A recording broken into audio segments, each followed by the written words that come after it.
Hello students, कैसे हैं आप सब लोग। आज हम पढ़ेंगे NSAID। NSAID जब हम लोग पढ़ रहे थे एनाल्जेसिक्स वाला, इससे पहले वाला जो लेक्चर हुआ है एनाल्जेसिक्स, उसमें हम लोगों ने दो क्लासिफिकेशन पढ़ा था। पहला था एक नॉर्कोटिक वाला, नॉर्कोटिक एनाल्जेसिक, एंड सेकेंड क्या था उसमें, नॉन नॉर्कोटिक एनाल्जेसिक्स, और इसका दूसरा नाम क्या था, NSAIDs।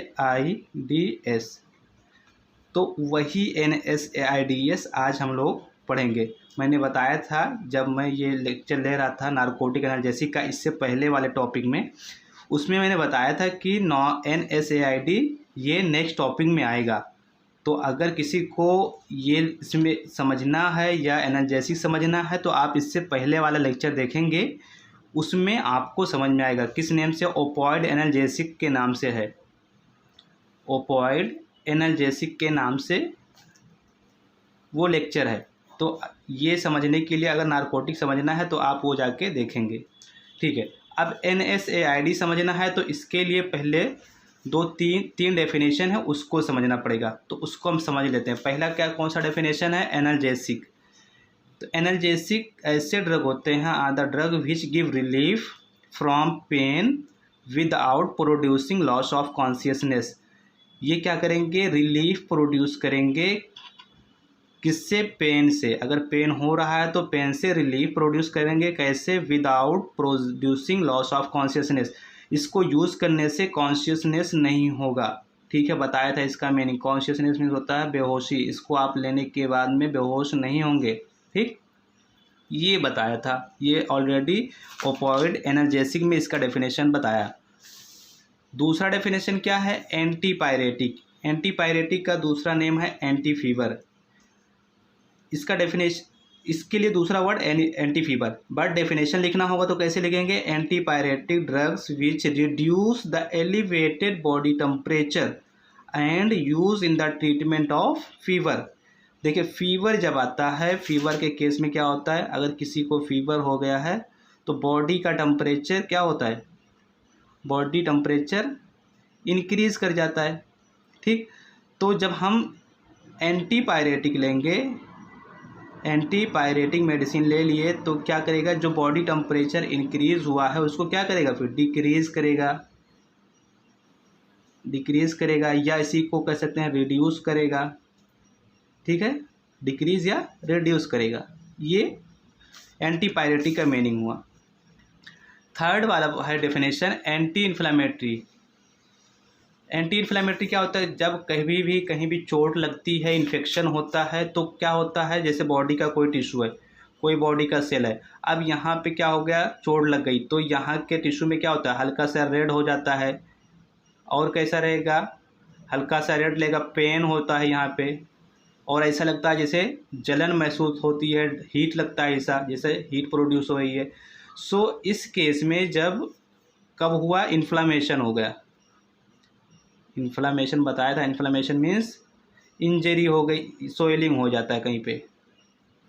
तो इस केस में क्या यूज़ करेंगे, एंटी इन्फ्लामेटरी एजेंट। रिलीफ, किससे रिलीफ प्रोवाइड करेंगे, redness, heat, pain, swelling in the living tissue. देखिए, लिविंग टिश्यू या कोई भी बॉडी का पार्ट है वहाँ पे, ड्यू टू द इंजरी, अगर इंजरी हो गया या इन्फेक्शन हो गया या इरिटेशन हो रहा है, जलन हो रहा है, इरिटेशन हो रहा है, इन्फेक्शन हो गया, तो इस केस में एंटी इन्फ्लामेटरी का यूज़ करेंगे।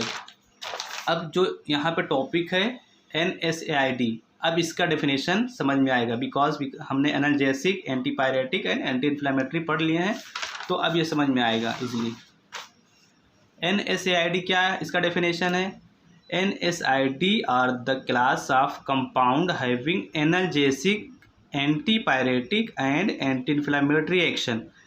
NSAID के पास में क्या होगा, ये एनाल्जेसिक का भी काम करेंगे, दर्द का भी काम करेंगे,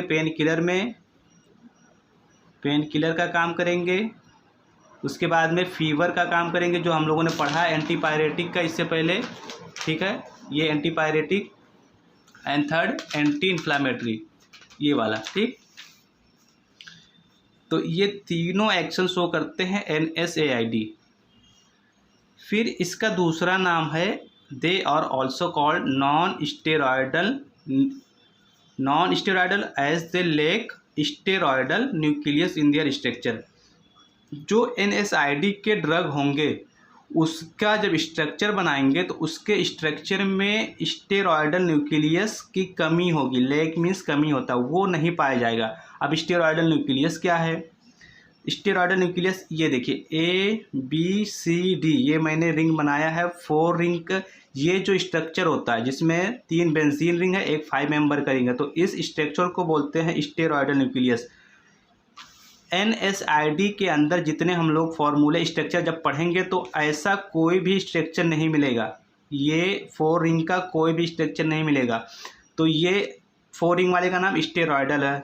तो अगर ये नहीं है मतलब क्या है फिर? नॉन स्टेरॉयडल, ये पाया ही नहीं जाएगा, दैट मीन्स वो नॉन स्टेरॉयडल होगा।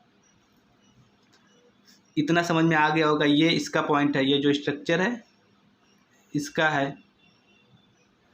थर्ड पॉइंट इसका और दूसरा नाम क्या है? NSAID also known as non narcotic analgesic. अभी मैंने बताया इसका अदर नेम क्या है, नॉन नार्कोटिक एनाल्जेसिक, या इसी को NSAID बोलते हैं। तो यही यहाँ पे वर्ड यूज हुआ है, NSAID also known as non narcotic analgesic. ठीक, इतना समझ में आया होगा।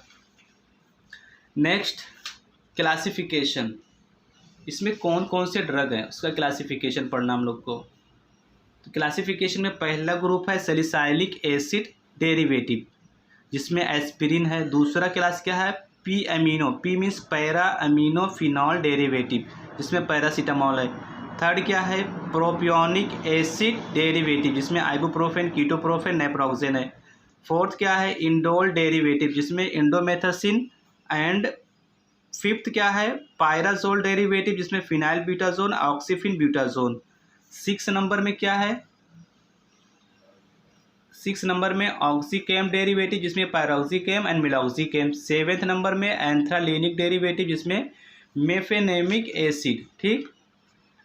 And last selective cox COX है, ये कॉक्स इनहिबिटर्स जिसमें सेलेकॉक्सिब, वोल्डेकॉक्सिब, एटोरकॉक्सिब, ठीक है। ये इसके क्लासिफिकेशन है पूरा। तो डेफिनेशन हम लोगों ने पढ़ा, क्लासिफिकेशन पढ़ा। अब पहला जो इसका फॉर्मूला है एस्पिरिन, इसका हम लोग स्ट्रक्चर पढ़ेंगे, एस्पिरिन के बारे में डिटेल पढ़ेंगे। देखिए एस्पिरिन का दूसरा नेम क्या है? Acetyl salicylic acid. ये एग्जाम में पूछता है, अदर नेम ऑफ, या वाइवा में पूछ सकता है। इसका दूसरा नेम क्या है? Acetyl salicylic acid. ये इसका स्ट्रक्चर है, एसिटिल सैलिसाइलिक एसिड या एस्पिरिन का स्ट्रक्चर ये बना हुआ है। केमिकल नेम में ओ एसिटॉक्सी बेंजोइक एसिड, इसका केमिकल नेम कैसे आया होगा? ओ एसिटॉक्सी बेंजोइक एसिड का केमिकल नेम समझ लेते हैं। ये कौन सा ग्रुप है? देखिए ये यहीं से अलग काउंट करेंगे, इधर अलग देखेंगे। सबसे पहले ये बेंजीन है, बेंजीन में ये कौन सा ग्रुप है? कार्बोक्सिलिक ग्रुप है, COOH को बोलते हैं कार्बोक्सिलिक ग्रुप, कार्बोक्सिलिक ग्रुप। और इसके एंड में कहीं भी कार्बोक्सिलिक ग्रुप आएगा तो वो उसका सफिक्स लगेगा ओइक एसिड, ओइक एसिड, ठीक है, ये इसका सफिक्स होता है। और एक ये CH3COOH को बोलते हैं एसिटिक एसिड, एसिटिक एसिड। तो देखिए यहाँ पे क्या है? CH3COO एंड H, यहाँ का H हटाएगा, ये H हटेगा, ये H रिमूव हुआ है तो ये बॉन्ड बनाया है, ठीक है। CH3COO, अब H हट गया तो बॉन्ड बनेगा और यही बॉन्ड इसके साथ में जुड़ा है तो पूरा नेम क्या हुआ? और ऑक्सीजन से अटैच है इसलिए कौन सा? O, फिर क्या है? एसिटिक एसिड ये है तो एसिटॉक्सी। ये क्या है? बेंजीन रिंग है और बेंजीन रिंग के साथ में ओइक एसिड तो बेंजोइक एसिड, ठीक। Benzene ring plus oic acid, ये बेंजीन रिंग और ये एसिड, तो एसिड के लास्ट में ओइक एसिड, तो ओ एसिटॉक्सी बेंजोइक एसिड, ये हो गया इसका केमिकल नेम। इसके दूसरा और भी केमिकल नेम होता है, बट मैंने एक ही एक्सप्लेन किया है यहाँ पे। यूजेस कहाँ पे? For relief of mild to moderate pain, ये पेन में होगा। जैसे मैंने बताया कि ये सर दर्द, जो भी बॉडी का पेन होता है, पहले डेफिनेशन में बता दिया, बॉडी पेन और उस सब में यूज़ होता है, ठीक है। इसके अलावा देखिए सर, यहाँ पे हेडेक, टूथेक, हेडेक तो सबको पता है, सर दर्द, टूथेक मीन्स दांत दर्द, and myalgia, myalgia means muscles pain, muscles में कभी प्रॉब्लम होती है, एक्सरसाइज करते हैं, कोई काम करते हैं तो पेन होने लगता है, तो उसके केस में भी इसको यूज़ करते हैं एस्पिरिन को। दूसरा यूजेस क्या है? एंटीपायरेटिक, जो हम लोग डेफिनेशन पढ़ के आए हैं। देखिए इस केस को आप कह सकते हैं, जो हम लोग पहला डेफिनेशन पढ़े हैं एनाल्जेसिक वाला, तो यहाँ पे हम लिख सकते हैं एनाल्जेसिक, शॉर्ट में ये एनाल्जेसिक हो गया। दूसरा क्या है? ये एंटीपायरेटिक, जो पहला डेफिनेशन हम लोगों ने सेकंड डेफिनेशन पढ़ा एंटीपायरेटिक फीवर में, ठीक है। Also use as a anti inflammatory, inflammation कहीं पे सूजन हो जाता है उस केस में भी यूज़ करते हैं। इसके अलावा जिन लोगों को जॉइंट पेन की शिकायत होती है, प्रॉब्लम होती है, उस केस में भी हम इसको यूज़ करते हैं, जॉइंट पेन में भी ये यूज़ होगा, ठीक। नेक्स्ट क्या है? Used as a blood thinner, ये क्या करता है? ब्लड को थिन करता है। कभी कभी ब्लड सर्कुलेशन स्लो हो जाता है, तो इसीलिए समझ लीजिए ब्लड वेन है, कोई ब्लड वेसल्स है, ब्लड वेसल्स, तो यहाँ पे क्या हो गया? हल्का सा क्लॉट हो गया, ब्लड सर्कुलेशन रुक गया है, जो होना चाहिए वो स्टॉप हो चुका है। तो क्या करेगा? जब इसका यूज़ करेंगे तो ये ब्लड को थिन करेगा, पतला करेगा, और ये क्लॉट को रिमूव करेगा, इसलिए ब्लड थिनर में भी ये यूज़ होता है, जिसका दूसरा नाम ब्लड डाइल्यूशन भी, ठीक। नेक्स्ट क्या है? In the treatment of angina pectoris, जब चेस्ट पेन होती है तो इस केस में भी हम इसको यूज़ करते हैं, एंजाइना पेक्टोरिस के केस में भी एस्पिरिन यूज़ होता है, ठीक है, चेस्ट पेन में भी यूज़ होता है। नेक्स्ट इसके स्टोरेज की बात करेंगे, तो स्टोरेज कैसा है? It should be store in well close container and protect from direct sunlight, कई बार इसको मैं बता चुका हूँ, पिछले लेक्चर में भी ये हो चुका है, तो इसके ये स्टोरेज है। नेक्स्ट क्या है? इसके ब्रांड नेम में ये डिस्प्रिन एंड इकोस्प्रिन के नाम से अवेलेबल रहता है मेडिकल पे, ये मिल जाएगा आप लोग को।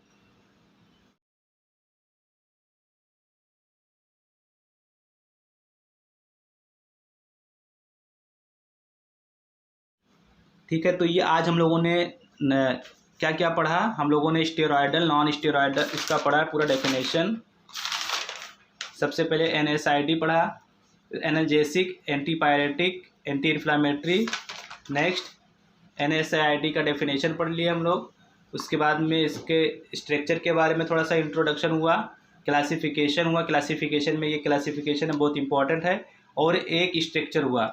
अभी रिमेनिंग स्ट्रक्चर जो इम्पोर्टेंट स्ट्रक्चर है वो हम लोग को पढ़ना है, और ये रिमेनिंग स्ट्रक्चर आप लोगों को नेक्स्ट लेक्चर में मिलेगा, ठीक है। पहले स्ट्रक्चर एस्पिरिन को हम लोगों ने एक्सप्लेन किया है, बाकी के स्ट्रक्चर हम बाद में एक्सप्लेन करेंगे, वो इसके सेकंड पार्ट में आएगा, ठीक है। Thanks for watching. अगर जो लोग नए हैं तो वो लाइक करें, सब्सक्राइब करें और चैनल को शेयर करें। कमेंट में भी लिखिए आप लोग को किस टॉपिक पे भी लेक्चर चाहिए, वो आप लोग भी मेंशन कीजिए, ठीक। Thank you.